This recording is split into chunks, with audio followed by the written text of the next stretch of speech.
the base of my bun. And then I'm gonna make it pretty tight with this tail. Make it pretty tight.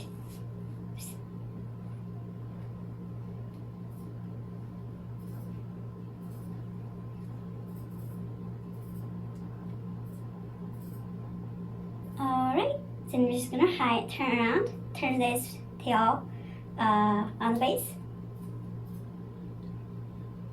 And then I'm just gonna hide the tail by using a pin. Let me see if it works.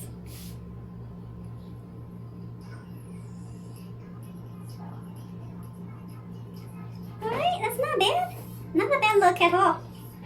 Alright, if you even on the back, you still can have this headband style. Let me see if I can.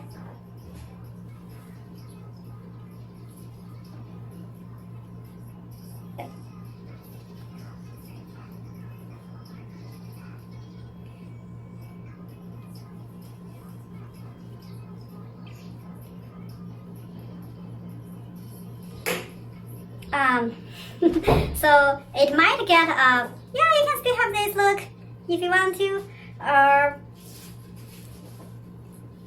yeah, I'm gonna hide using my pom baby here to give a little bit friction that it wouldn't falling off, because this is kind of like too smooth. Alright, I don't know, let me know how you think about this. It's alright looking. It's alright looking. Alright, so yeah, this is a Jerry curl ponytail we have. Made of 100% human hair, 25% off. You can get in I guess 2 or 3 hours, or 2 hours, 2.5 hours I would say. Okay.